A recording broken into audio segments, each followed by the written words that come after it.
प्रेम के पागलपन की कहानी। दोस्तों ये कहानी एक लड़की की है, चलिए सुनते हैं। मेरी प्रेम कहानी आपको काफ़ी हद तक पसंद आएगी।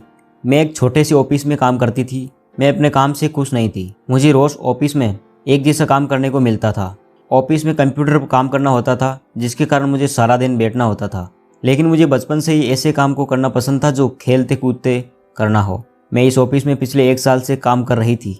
अब मुझे काम करने का मन नहीं करता था, पर पैसों के लिए मुझे काम करना पड़ता था। एक दिन मैं अपने ऑफिस में गई। मुझे बॉस ने एक नए लड़के से मिलवाया। वह लड़का नया था, उसे मेरे अंडर काम करना था। बॉस ने मेरे साथ उस लड़के को भेज दिया। मुझे उस लड़के पर पता नहीं क्यों बहुत गुस्सा आ रहा था। फिर भी बॉस की बात माननी तो होगी। मैंने उस लड़के का नाम पूछा। उसका नाम था आकाश। हम दोनों बगल में बैठकर काम करने लगे। पहले मैंने उसको काम करने के बारे में बताती तो फिर खुद से काम करता था। उस लड़के का व्यवहार काफ़ी अच्छा था।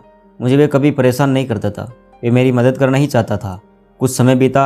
अब वे अच्छे से काम करने के बारे में सीख गया। उसे काम करता देख कर मुझे भी काम करने का मन किया करता था। वह हर काम को बड़े मन के साथ किया करता था।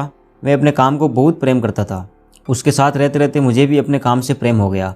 अब हम दोनों काफ़ी खुलकर बातें किया करते थे। मुझे पता नहीं अच्छा और ख़ास लगने लगता था। एक दिन हमारे ऑफिस में सभी के जगह को बदला जा रहा था। आज तक हम दोनों को एक ही जगह बैठा करते थे, एक ही साथ खाना खाया करते थे और एक ही साथ काम भी किया करते थे। आज हमारे जगह को बदल दिया गया। मैं ऑफिस इस कोने में थी तो वे उस दूसरे कोने में था। मुझे आज पता चला कि मैं आकाश से प्रेम करती हूँ। मैंने बॉस से कहा, अगर आप चाहते हैं कि मैं इस ऑफिस में काम करूँ तो मुझे और आकाश को एक ही जगह पर रखें, नहीं तो मैं इस जॉब को छोड़ दूंगी। बॉस ने आकाश को बुलाया और उससे पूछा आकाश भी मुझसे प्रेम करता था। फिर बॉस ने हमें एक साथ बिठा दिया। धीरे धीरे हमारा प्रेम बढ़ता गया। आज भी हम एक दूसरे से प्रेम करते हैं और कल भी प्रेम करते रहेंगे। तो दोस्तों ये थी उस लड़की की लव स्टोरी। कैसी लगी चैनल को सब्सक्राइब कर लीजिए।